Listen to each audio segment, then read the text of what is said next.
The communications array crackled with static as Captain Sarah Chen adjusted the frequency for the third time in 10 minutes. The underground bunker felt cramped with 12 soldiers pressed into a space meant for 6, but it was the only shelter they could find after the orbital bombardment began 3 days ago. "Still nothing from command," Chen announced to the squad. She wiped sweat from her forehead, leaving a streak of dirt across her pale skin. The recycled air tasted metallic, and the emergency lighting cast everything in an eerie red glow. Corporal Martinez leaned against the wall, checking his rifle for the 20th time. "Maybe they evacuated the sector. Smart move if you ask me." "Nobody asked you," Sergeant Williams snapped. He was the oldest among them. A veteran of the Titan Wars with graying hair and scars that told stories he never shared. "Command doesn't abandon sectors. They're either dead or busy." The youngest member of their group sat in the corner, knees pulled to her chest. Private Emma Rodriguez looked more like a scared college student than a soldier. Her dark hair hung loose around her face, and her hands shook as she clutched her standard-issue plasma rifle. The others called her various nicknames, most of them mocking. She had earned none of their respect during basic training or the brief skirmishes they had faced together. "Hey, Rodriguez," Private Johnson called out with a grin. "You still got that family photo? Maybe you should call Mommy and Daddy. Tell them to come pick you up." A few soldiers chuckled. Rodriguez said nothing, just stared at her boots. "Leave her alone," Chen said, but without much conviction. She had her own doubts about the girl's readiness for combat. "Come on, Cap," Johnson continued. "Look at her. She's been shaking like a leaf since we got here. This is supposed to be our best and brightest? The future of the Colonial Defense Force?" "I said leave it," Chen repeated, this time with more authority. The bunker fell silent except for the distant rumble of explosions above ground. The Kithrin invasion force had been systematically destroying human settlements across 3 star systems. Their technology was superior, their tactics ruthless, and their numbers seemed endless. Earth's colonies were falling one by one. Rodriguez finally spoke, her voice barely audible. "I'm not scared of dying." Johnson laughed. "Could have fooled me. Sweetheart?" "I'm scared of failing," she continued, ignoring him. "There's a difference." "Yeah? Well, you're doing a great job of both right now," another soldier muttered. Chen studied the girl's face. Something in her expression had changed. The fear was still there, but underneath it was something else, something harder. "What's your story, Rodriguez? Your file was mostly classified when you joined our unit." Rodriguez looked up for the first time in hours. Her eyes were dark brown, almost black. "I grew up on Kepler 442b, mining colony. My family worked the deep excavation sites." "So you're used to being underground?" Williams observed. "That's something, I guess." "The mines weren't just underground," Rodriguez said quietly. "They were dangerous. Cave-ins, toxic gases, equipment failures. People died regularly. My older brother was killed in a shaft collapse when I was 14. The bunker grew quieter. Even Johnson seemed to pay attention now. "After that, I spent 2 years working rescue operations, crawling through collapsed tunnels, pulling out survivors, sometimes just bodies. You learn things in that kind of work. You learn that panic gets people killed. You learn that sometimes the person who looks weakest is the one who keeps going when everyone else breaks." She paused, adjusting her grip on the rifle. "You also learn to recognize certain sounds, like the one we've been hearing for the past hour." Chen frowned. "What sound?" "The digging." Everyone froze. In the sudden silence, they could hear it. A rhythmic scraping sound, metal against rock, coming from somewhere above them. "That's just settling," Martinez said, but his voice lacked confidence. Rodriguez shook her head. "No, that's excavation equipment. Probably they're mining drones. They're not just bombing the surface randomly. They're mapping the underground installations, finding the bunkers." Williams checked his weapon. "How do you know?" Because that's what I would do, Rodriguez said simply. Humans always run underground when they're outgunned. Predictable behavior. The Kithrans are probably using thermal imaging to locate heat signatures, then sending in automated excavators to dig us out. As if summoned by her words, the scraping sound grew louder. Dust began falling from the ceiling. Holy shit, Johnson whispered. They found us. Chen grabbed the radio again, desperately trying to raise any friendly units. Static answered her. All squads. This is Bravo 7. We have hostile contact at grid reference. She rattled off coordinates while the ceiling continued to shake. Cap, we need to move, Williams said. This position is compromised. Rodriguez stood up, slinging her rifle across her back. The maintenance tunnels. There's a secondary passage that connects to the old subway system. It's not on any of the military maps. How do you know that? Chen demanded. Because I helped survey this sector 6 months ago. Pre-deployment reconnaissance. Most of these bunkers are built near existing infrastructure for easier supply lines. The scraping sound stopped abruptly. The silence was somehow worse than the noise. They're through, Rodriguez said. We have maybe 3 minutes before they breach the upper levels and start sending down infiltration units. Johnson laughed nervously. Listen to her. She sounds like she's done this before. Rodriguez looked at him with those dark eyes. I have. Before anyone could ask what she meant, an explosion rocked the bunker. The lights went out completely, plunging them into absolute darkness. Emergency backup power kicked in a moment later, bathing everything in that hellish red glow again. Move, move, move, Chen shouted. Rodriguez was already at the back wall, her hands running along the metal panels. Here, she said, finding a concealed access point. Emergency maintenance shaft. It's a tight fit, but it leads to the main utility corridors. She produced a small cutting tool from her pack and began working on the panel. The others watched in amazement as she efficiently removed the barrier, revealing a narrow passage beyond. Where did you get that? Martinez asked. Engineer training. They don't just teach you to shoot things in the Colonial Defense Force. She looked back at them. I'll go first. Stay close, stay quiet, and do exactly what I say. Johnson scoffed. Since when do you give orders, rookie? Another explosion, much closer this time. They could hear the distinctive whine of Kithran energy weapons echoing through the ventilation system. Since I'm the only one who knows the way out, Rodriguez replied calmly. Then she disappeared into the darkness of the maintenance shaft. Chen looked at her remaining soldiers. You heard her. Single file. Weapons ready. They crawled through the narrow passage for what felt like hours, but was probably only 20 minutes. Rodriguez moved with surprising confidence in the pitch-black tunnel, occasionally stopping to check their direction or listen for pursuit.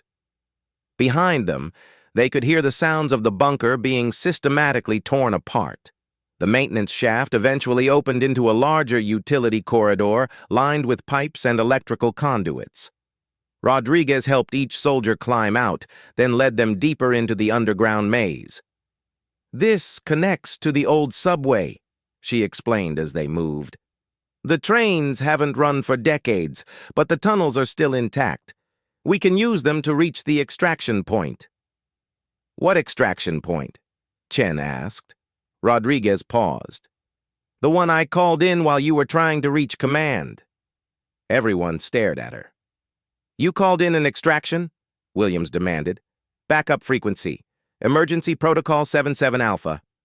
Any Colonial Defense Force unit can request immediate evacuation if their primary mission becomes impossible to complete. Chen grabbed her arm. Rodriguez, what exactly was our primary mission? My briefing said this was a standard patrol and observation assignment. In the dim light of Martinez's flashlight, Rodriguez's expression was unreadable. That's not what my briefing said. Before anyone could respond, they heard new sounds echoing through the tunnels behind them. Not the mechanical scraping of excavation equipment, but something organic. Footsteps, but wrong somehow. Too quick. too light. Kithran foot soldiers, Rodriguez whispered. They move differently than humans. Less weight per step, but faster cadence. They're tracking us. Johnson was starting to look genuinely frightened now. How do you know all this stuff? Rodriguez checked her weapon and started moving again. Because knowing your enemy is the difference between going home and becoming a casualty statistic. They reached the old subway platform after another 10 minutes of careful navigation. The space was vast and echoing, filled with the remnants of civilian life from before the war. Abandoned vendor stalls, old promotional posters, and the rusted hulks of subway cars created an eerie landscape in their flashlight beams. Extraction point is 3 stations down, Rodriguez said. We follow the tracks, stay low, and keep quiet. They had made it perhaps halfway to their destination when the first Kithran appeared. It dropped from a ventilation grate in the tunnel ceiling, landing silently on the tracks 30 meters behind them. The creature stood nearly 7 feet tall, with elongated limbs and skin that seemed to shift color like liquid metal. Its eyes glowed with a pale blue light that cut through the darkness. "Contact rear!" Williams shouted, raising his rifle. "Wait!" Rodriguez hissed. "Don't fire unless it moves toward us. They hunt by sound and movement. If we stay still, it might pass us by." But Johnson was already pulling his trigger. The plasma bolt struck the tunnel wall, sending sparks flying.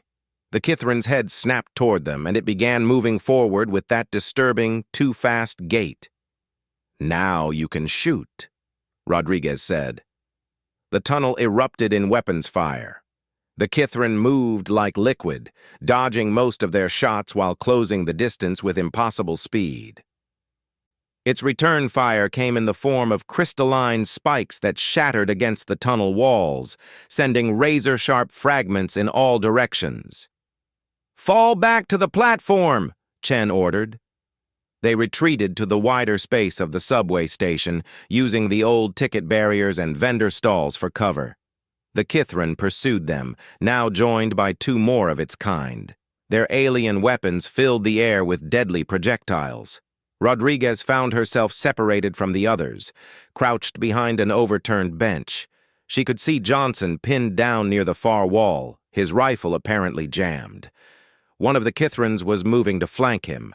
Without thinking, she broke from cover and sprinted across the open platform. Her plasma rifle fired in controlled bursts, forcing the alien to seek shelter. She reached Johnson's position just as his weapon came back online. "Thanks," he gasped. "Don't mention it." She helped him to his feet. "Literally, don't mention it. This never happened." They rejoined the others near the platform's edge. The Kithrans had taken defensive positions of their own and seemed content to keep them pinned down. It was a standoff, but not one that favored the humans. They had limited ammunition and no reinforcements coming. "We need to reach that extraction point," Chen said during a brief lull in the firing. Rodriguez nodded toward the tunnel that led to the next station. "It's exposed ground for about 200 meters. They'll cut us down before we make it halfway." "So, what do you suggest?" Rodriguez was quiet for a long moment, studying the layout of the platform and the positions of their enemies. Finally, she spoke. "I'll draw their fire. Give you enough time to reach the tunnel entrance." Williams shook his head. "That's suicide." "Maybe, but it's our best chance." Johnson grabbed her shoulder. "Rodriguez, Look, I'm sorry about what I said before. You don't have to do this." She looked at him with those dark, serious eyes. "Yes, I do." Before anyone could stop her, Rodriguez vaulted over their cover and began running toward the Kithran positions. She moved in an erratic pattern, firing as she went, drawing all of their attention. The aliens' return fire lit up the platform like a deadly light show. The rest of the squad used her distraction to reach the tunnel entrance. From there, Chen looked back to see Rodriguez still moving, still fighting, somehow avoiding the concentrated fire of 3 alien soldiers. "Come on!" she shouted. "We're clear!" But Rodriguez didn't follow them. Instead, she disappeared into the darkness of a side passage, the Kithrans pursuing her into the depths of the abandoned subway system. The last thing they heard was the sound of weapons fire echoing through the tunnels, growing fainter and fainter until it finally stopped altogether. By the time they reached the extraction point, Rodriguez was gone. The rescue shuttle took off without her, carrying 7 soldiers instead of 8 back to the fleet. Captain Chen filed her report 3 hours later, listing Private Emma Rodriguez as missing in action, presumed killed in the line of duty. It was a clean report, professional and thorough. She never mentioned that Rodriguez had moved like someone who had done this before. She never mentioned the classified portions of the girl's file, or the way she had seemed to know exactly what the Kithrans would do before they did it. And she definitely never mentioned her growing suspicion that Rodriguez's real mission had been very different from what the rest of them had been told. In the depths of space, the war continued. Colonies fell, heroes died, and somewhere in the darkness between stars, things moved that the Colonial Defense Force didn't talk about in their official reports. Things with code names and classified files. Things like whatever Rodriguez had really been before she joined their unit. The rescued soldiers would spend the next few days in debriefing, answering questions about their lost comrade. They would describe her as brave, resourceful, and ultimately heroic. They would recommend her for a posthumous medal. But none of them would sleep well for weeks afterward, haunted by the memory of those dark eyes and the growing certainty that they had never really known Private Emma Rodriguez at all. The emergency medical bay aboard the CDF cruiser Resolute was busy with wounded soldiers from the latest evacuation runs. Captain Chen sat on a medical bed, letting a medic clean a cut on her forehead, while she stared at the casualty reports scrolling across her tablet. 7 more colonies in the past 48 hours, she muttered. The Kithrans are moving faster than we predicted.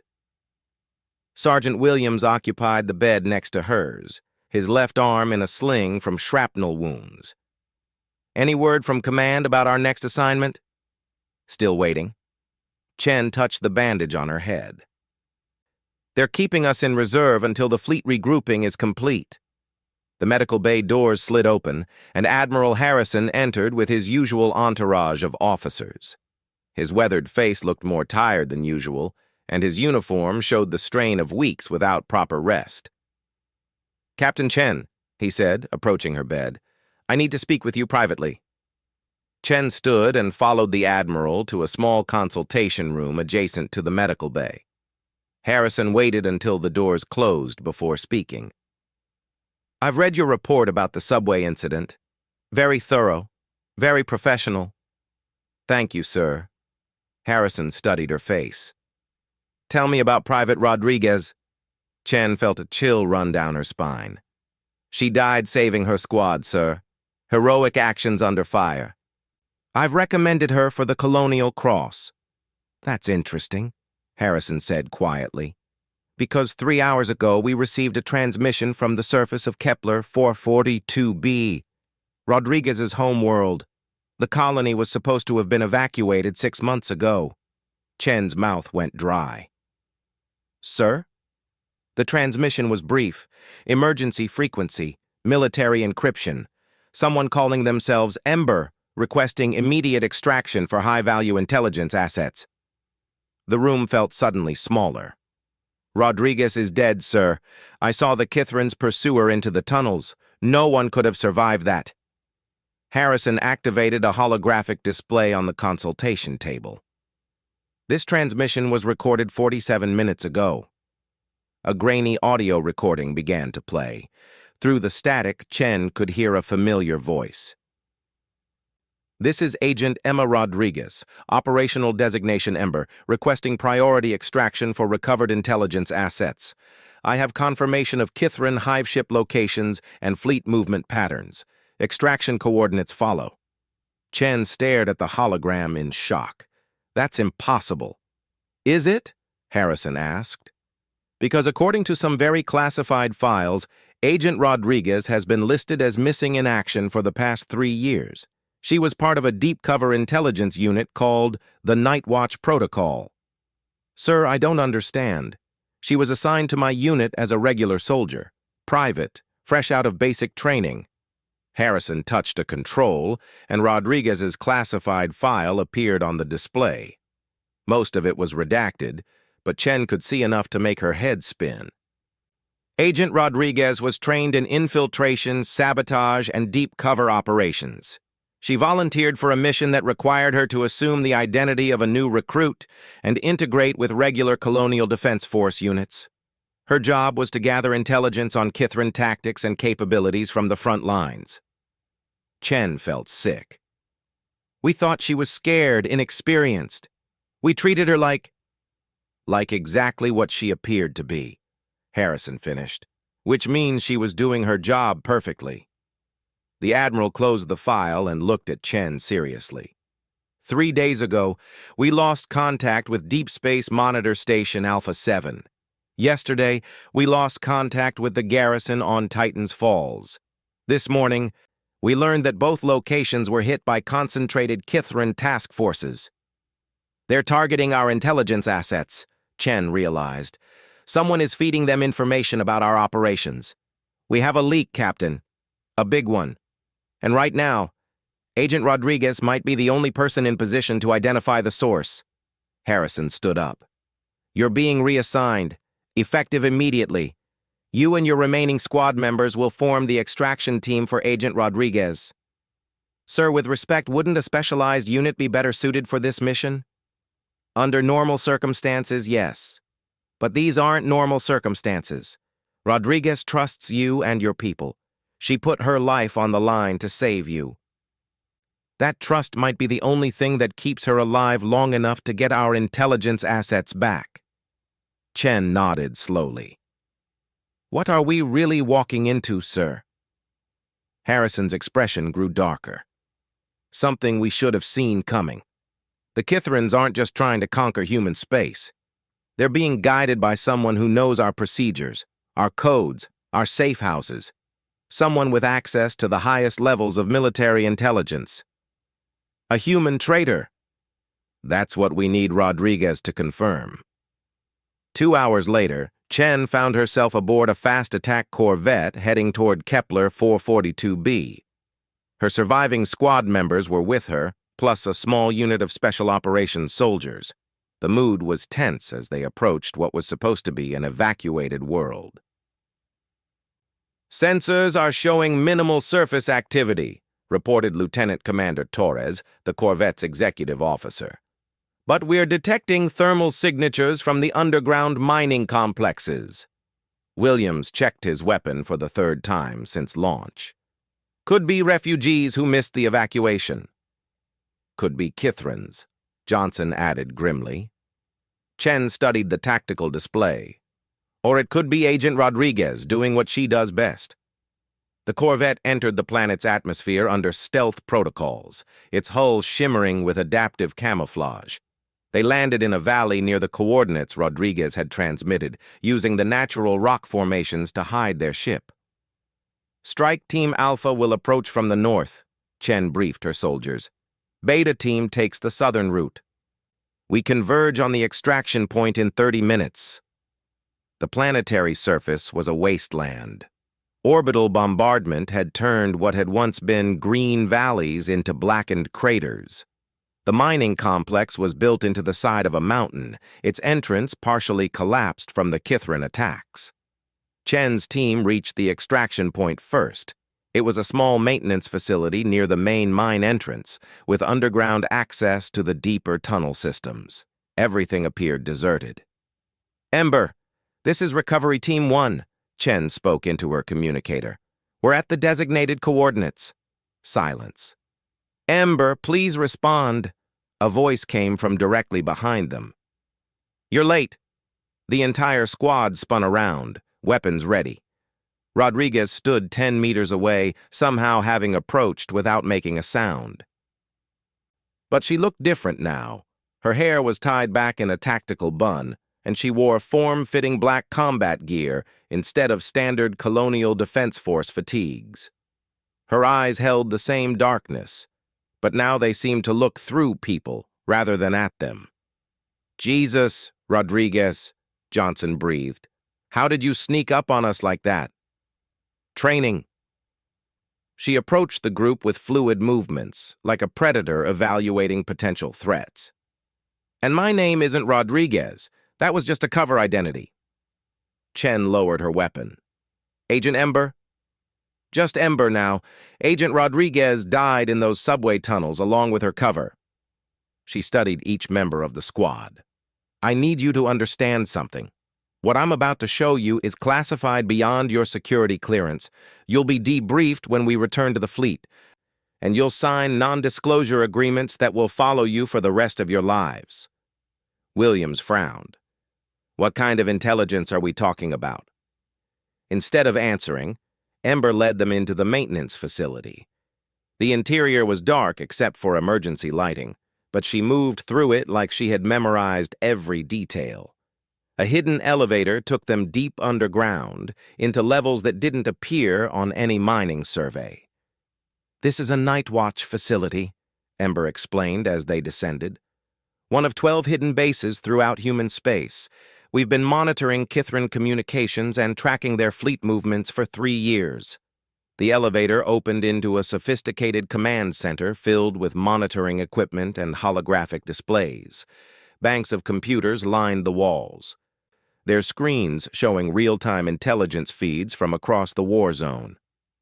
"Holy shit," Martinez whispered. "Night Watch has been feeding information to Colonial Defense Force Command since the war began," Ember continued. "Battle plans, enemy positions, technology assessments.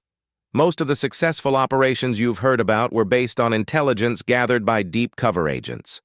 Chen studied the displays. "If this place exists, why haven't we been winning the war?"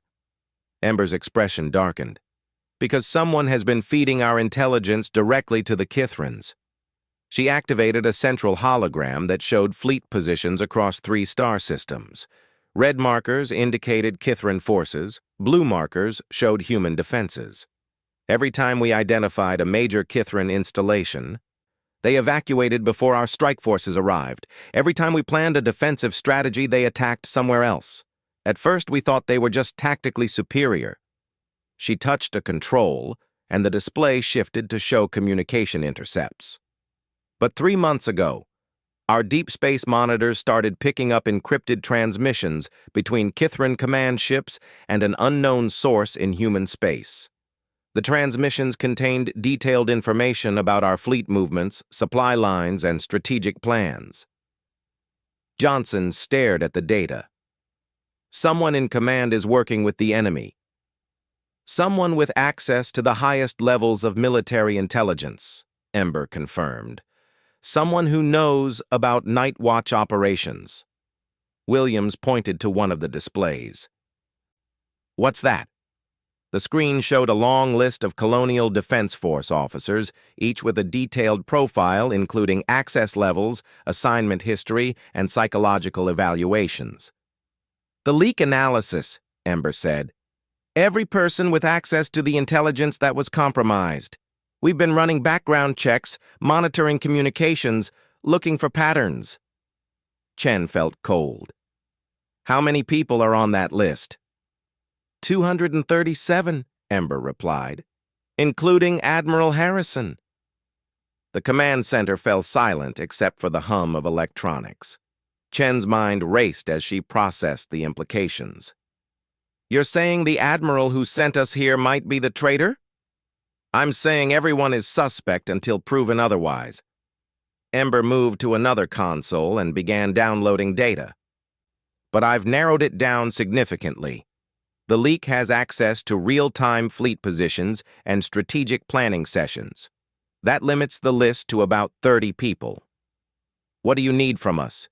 Chen asked. "Safe passage back to the fleet. The Kithrans know about this facility now. They've been sending hunter-killer teams to eliminate Night Watch assets." As if summoned by her words, alarms began blaring throughout the command center. Emergency lights bathed everything in red, and automated voices announced incoming threats. Kithrin assault units detected. Estimated time to breach, 8 minutes. Ember moved with practiced efficiency, downloading final data files and activating destruction protocols for the facility's computers. We need to move. Now! They reached the surface just as the first Kithrin dropships appeared over the horizon. The alien craft were larger than anything Chen had seen before, bristling with weapons and disgorging troops even before they landed. "That's not a normal patrol," Williams observed grimly. "No," Ember agreed, watching the ships through tactical binoculars. "That's a full assault formation. They're not here to capture territory. They're here to eliminate specific targets." "Us?" "Me." She lowered the binoculars, her expression grim. "Someone told them exactly where to find me." The first Kithrin ground units were already advancing toward the mining complex. But these weren't the standard soldiers Chen had fought before. These creatures were larger, more heavily armored, and moved with obvious tactical coordination. "Elite hunter units," Ember said quietly. "They only deploy these for high-value targets." Chen grabbed her communicator. "Recovery Team Beta, this is Team Alpha. We need immediate extraction." Static answered her. Then a voice came through, speaking with an accent she didn't recognize. "Recovery teams, this is Nightwatch Command. Abort extraction immediately. Agent Ember has been compromised. Maintain safe distance until further orders." Ember snatched the communicator from Chen's hands. Her voice was deadly calm. "Nightwatch Command, this is Agent Ember. Identify yourself." "Agent Ember, this is Director Walsh. Your position has been compromised by hostile intelligence. Maintain current location until cleanup teams arrive." Ember looked at the communicator for a long moment. Then she turned it off. "Problem?" Chen asked. "Director Walsh has been dead for 6 months," Ember said quietly. "Killed in a Kithrin raid on Nightwatch Station 7. The implications hit Chen like a physical blow. "The leak knows we're here. The leak has been tracking me since I left the subway tunnels." Ember checked her weapons and began moving toward higher ground. "Someone with access to Nightwatch communication codes has been feeding information to the Kithrins in real time." "So what do we do?" Ember paused and looked back at the squad. For the first time since they had found her, she smiled. It wasn't a pleasant expression. "We give them exactly what they're looking for." In the distance, more dropships appeared. The Kithrin forces were massive, far beyond what would be needed to eliminate a single agent and her escorts. "They really want you dead," Johnson observed. "No," Ember corrected him. "They want to make sure I can't report what I've learned. There's a difference." She led them to a rocky outcropping that provided cover and a clear view of the advancing alien forces. The Kithrin units were spreading out, setting up a perimeter that would prevent any escape from the mining complex. "Here's what's going to happen," Ember said, setting up a long-range communications array. "I'm going to transmit everything I've learned directly to the fleet. The trader will try to intercept and block the transmission. When they do, we'll have our confirmation." Chen watched the alien forces moving into position. "And then? Then we find out if whoever is giving orders to those hunter units has the authority to call them off." Ember activated the communications array and began transmitting. The signal went out toward the fleet, carrying 3 years of intelligence gathering and the identity of every suspected traitor in the Colonial Defense Force. In response, the Kithrin forces stopped their advance. They seemed to be waiting for something. "Why aren't they attacking?" Williams asked. Ember monitored the transmission status on her equipment. "Because someone just told them to wait." Her communicator crackled to life. A new voice came through, calm and authoritative. "Agent Ember, this is Fleet Admiral Morrison. Cease transmission immediately. You are broadcasting sensitive intelligence on an open channel." Ember looked at the communicator with those dark, unreadable eyes. "Admiral Morrison is on the Valiant," she said quietly. "Currently stationed 3 star systems away. She activated a different frequency on her equipment and spoke into the microphone. All Kithrin units, this is your human contact. The target is confirmed. Agent designation Ember is at these coordinates. The response came immediately, in the chittering alien language that their translation software barely understood. But the meaning was clear. Target confirmed. Is that the one known as Ember? Ember looked at Chen with an expression of grim satisfaction. Found him. The communication went silent for exactly 37 seconds. Chen counted them, watching Ember work with calm efficiency at her equipment while Kithrin forces held their positions in the valley below. When the voice returned, it was different. Colder, more careful. Agent Ember, this is Admiral Harrison. Explain your current situation. Ember smiled and activated a recording device. Admiral, I'm transmitting complete intelligence files on Kithrin fleet movements and tactical capabilities. Also included are the identities of suspected enemy collaborators within Colonial Defense Force command structure. Another pause, shorter this time. Ember, that transmission is compromised.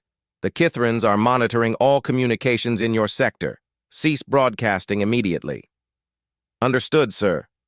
Ember's fingers moved across her control panel. Switching to secure frequency 77 Alpha. She changed the channel and spoke again. All units, this is Agent Ember, transmitting on emergency protocols. I have confirmed the identity of the intelligence leak within CDF Command, requesting immediate fleet support for extraction and arrest procedures. The response came on the original frequency, which meant someone was monitoring both channels simultaneously. Ember, you are ordered to maintain radio silence. An extraction team is en route. Ember looked at Chen with raised eyebrows. Interesting. He's trying to keep me talking while preventing me from reaching the fleet. Williams watched the Kithrin forces through his scope. They're still not moving.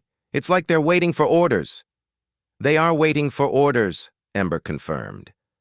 She activated yet another communication device, this one smaller and more sophisticated than standard CDF equipment. Night Watch Protocol 7. This is Agent Ember requesting immediate priority contact with Fleet Command.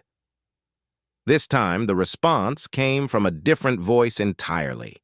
Female, crisp, professional. Agent Ember, this is Admiral Chen aboard the CDF Indomitable. We've been monitoring your situation. Transmit your intelligence immediately. Ember paused, studying her equipment readings. Admiral, before I transmit, I need confirmation of your current location and fleet composition. Agent Ember, there's no time for verification protocols. Transmit now. Negative. Ember's voice was firm. According to my records, Admiral Chen is currently at Titan Station for fleet reorganization meetings. The Indomitable is in dry dock for repairs. Silence. Chen felt her stomach drop. How many people are trying to control this situation? Too many, Ember replied. She began working on a different piece of equipment, something that looked like a tactical scanner combined with a communication array. But I'm about to narrow it down significantly. The device beeped softly, and a three-dimensional display appeared showing communication signals from orbit. Multiple ships were positioned above them, their signals creating a complex web of intersecting transmissions. 3 CDF cruisers, Ember noted, studying the display. One of them is definitely the Resolute, where you came from. The other 2... She adjusted the scanner's settings. The Meridian and the Valkyrie. Both ships that are supposed to be on the other side of the sector. Johnson checked his weapon nervously. So, we have friends up there? Or we have someone who really wants to make sure I don't reach the fleet with my intelligence. Ember highlighted one of the orbital contacts. That ship is maintaining communication silence, except for encrypted bursts to the Kithrin forces. One-way transmissions, tactical coordination frequencies. Chen stared at the display. Someone up there is directing the alien attack. Someone who knows exactly how to coordinate Kithrin tactical units, Ember agreed, which means they've been working with the enemy for a long time. The Kithrin forces below suddenly began moving again. not toward the mining complex, but repositioning into a different formation. More defensive, like they were expecting an attack from orbit. "They're preparing for a fleet engagement," Williams observed. Ember nodded grimly. "Someone just warned them that loyal CDF ships are coming." She activated her main communication array and broadcast on all military frequencies simultaneously. "All Colonial Defense Force vessels, this is Agent Ember transmitting on emergency authority. I have confirmed enemy collaboration by CDF personnel. Be advised that Kithran forces in this system are receiving real-time tactical support from human sources." The response was immediate and came from multiple ships at once. "Agent Ember, cease transmission immediately." "Ember, maintain radio silence until extraction." "All units, ignore previous transmission. Agent Ember's position is compromised." "Agent Ember has been captured by enemy forces. Disregard all communications from her position." Ember looked at Chen with dark amusement. 4 different ships, 4 different stories. They really don't want me talking to the fleet. She activated one final device, something Chen had never seen before. It looked like a standard communicator, but when Ember spoke into it, her voice was simultaneously transmitted on dozens of different frequencies. "This is Agent Ember. Night Watch Protocol Designation 777. I am transmitting under Emergency Authority 99 Alpha. All CDF vessels are ordered to maintain position and await further instructions." The communication array went silent. No responses, no counter orders, no static. Complete radio silence from orbit. Chen felt a chill. What just happened? "Emergency Authority 99 Alpha is a fail-safe protocol," Ember explained. "It's only used when enemy infiltration of the command structure is confirmed. Every CDF ship in the system just received orders to shut down all communications and wait for authentication codes that only 3 people in the entire Colonial Defense Force are authorized to transmit." "And you're one of them?" Ember smiled for the first time since they'd found her. "I'm the only one currently alive." The Kithran forces below had stopped moving entirely. Without tactical coordination from their human contact, they were reverting to standard defensive positions. "So what now?" Martinez asked. "Now we wait to see who tries to break the communication silence," Ember said. "Whoever starts transmitting without proper authentication codes is our traitor." They didn't have to wait long. Within minutes, one of the orbital contacts began broadcasting on multiple frequencies. "All CDF vessels, this is Admiral Harrison aboard the Meridian. Emergency Authority 99 Alpha has been rescinded. Resume normal communications protocols immediately." Ember checked her scanner readings. "The Meridian is definitely transmitting to the Kithran forces. Tactical coordination, target designation, the works." Chen felt sick. "Admiral Harrison is the traitor." "Admiral Harrison is one of the traitors," Ember corrected. "This operation is too sophisticated for a single person." She began working on her equipment again, this time configuring what looked like a targeting system. "What are you doing?" Williams asked. "Something I should have done 3 years ago." Ember's voice was cold and professional. "Finishing my mission." The targeting system locked onto the Meridian's position in orbit. Ember activated a control that sent a coded signal toward the mining complex's automated defense systems. "This facility isn't just an intelligence-gathering station," she explained. "It's also a weapons platform, hidden anti-ship batteries built into the mountain itself." Deep beneath them, powerful machinery began to hum with increasing intensity. "Orbital defense systems are coming online," an automated voice announced through hidden speakers. "Target acquired, awaiting firing authorization." Ember looked at Chen seriously. "As the ranking CDF officer present, I need your authorization to engage a Colonial Defense Force vessel." Chen stared at her. "You're asking me to authorize an attack on Admiral Harrison?"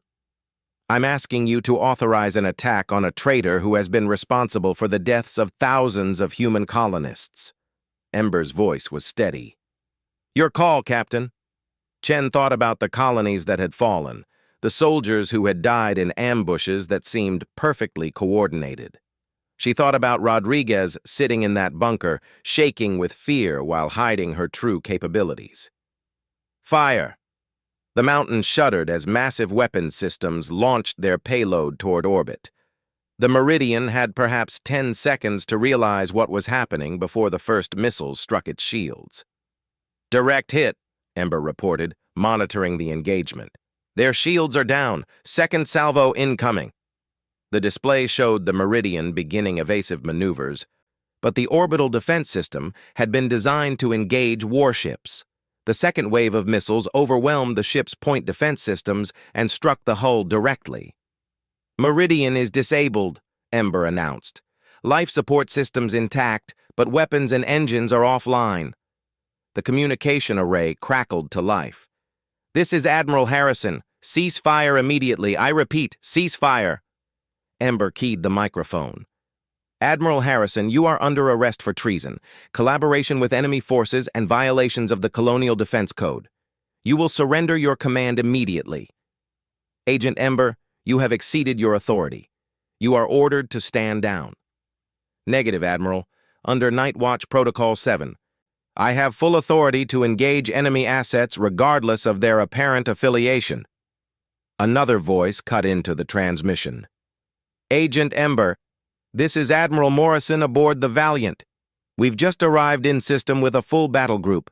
Admiral Harrison, you are ordered to surrender yourself for immediate arrest and court-martial. Chen looked at Ember in surprise. Morrison? But wasn't he the one giving orders to the Kithran forces? That was someone using Morrison's identity, Ember explained. The real Admiral Morrison has been investigating the intelligence leaks from his end. His arrival here isn't a coincidence.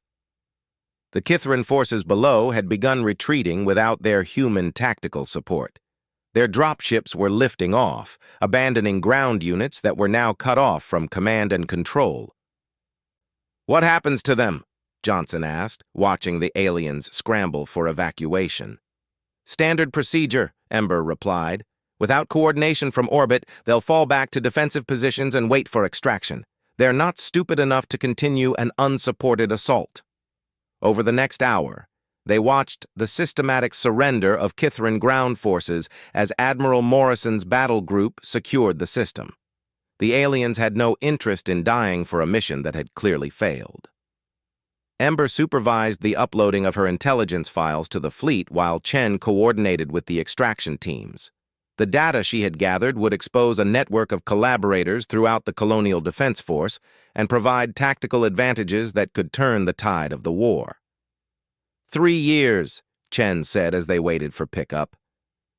You spent 3 years undercover, pretending to be someone you weren't. Ember looked thoughtful. I wasn't pretending to be Rodriguez. Rodriguez was real, scared, inexperienced, trying to prove herself worthy of the uniform. That part wasn't an act. But you're not Rodriguez? No. Rodriguez died when her family did, in a mining accident that wasn't really an accident. Emma Rodriguez was recruited by Night Watch because she had nothing left to lose and every reason to want revenge against the people who killed her family. Chen frowned. Her family was killed by Kithrans? Her family was killed by humans working for Kithrans, corporate executives who sold mining surveys to alien scouts, helping them identify strategic targets for invasion. Rodriguez's entire world was surveyed and marked for destruction 6 months before the first Kithran ship arrived. The pieces fell into place for Chen. So she volunteered for deep cover work. She volunteered to become someone else entirely. Someone who could get close enough to find the traitors and make them pay for what they'd done. Williams joined their conversation. And the scared rookie act? The best cover identity is one based on truth. Rodriguez really was scared, really was inexperienced with military operations. But she was also motivated by something stronger than fear or inexperience. Revenge, Chen said quietly. Justice, Ember corrected. There's a difference. Their extraction shuttle arrived as the sun set over the devastated landscape. As they lifted off, Ember took one last look at the mining complex that had served as her base of operations for 3 years. "What will you do now?" Chen asked. "There are more traitors to find," Ember replied. "The network Harrison was part of extends throughout human space. Admiral Morrison has asked me to continue the investigation. As Agent Ember? As whoever I need to be." She looked at Chen with those dark, serious eyes. "The war isn't over, Captain. The Kithrans are still out there, and they still have human allies helping them, but now we know how to find them." The shuttle docked with Admiral Morrison's flagship 3 hours later. Chen and her squad were debriefed separately, while Ember disappeared into classified briefings that would determine the next phase of the war. When Chen finally saw her again, it was at a formal ceremony aboard the Valiant. Admiral Morrison presented the surviving members of Chen's squad with commendations for their actions during the extraction mission. Ember stood at the back of the room wearing a crisp Night Watch uniform with insignia that identified her as a senior intelligence officer. She looked like a completely different person from the scared private who had sat in that bunker days earlier. After the ceremony, Chen approached her. "So what's your real name?" Ember smiled. "Emma Rodriguez was my real name, Captain. Everything else is just operational necessity." "And Ember?" "Ember is what's left when everything else burns away," she said quietly. "It's what survives when the fire is over." Chen looked at this woman who had saved her squad twice. First by sacrificing herself in the subway tunnels, and then by exposing the traitors who had been betraying human forces throughout the war. The troops laughed at her terror, Chen said thoughtfully. Ember raised an eyebrow. "I'm sorry?" "Something I was thinking about. How we all misjudged Rodriguez in that bunker. How we thought her fear made her weak." "Fear doesn't make anyone weak," Ember replied. "Fear keeps you alive. It's what you do despite the fear that determines who you really are." Chen nodded slowly. "And what you did despite your fear was save us all." Ember looked out the viewport at the stars beyond, where the war continued and other agents worked in shadows to protect humanity from enemies both alien and human. "I did what Rodriguez would have done," she said simply. "I did what anyone would do when they finally understand what they're really fighting for." The ship's communication system announced that they were preparing to jump to hyperspace, heading toward the next battle in a war that had taken on new dimensions. But for the first time since the conflict began, humanity had the advantage of knowing who their real enemies were, and they had agents like Ember working in the darkness, making sure that those enemies would never again mistake human fear for weakness or human vulnerability for opportunity. In the depths of space, the war continued. But now it was a fair fight. And when humans fought fair, they usually won.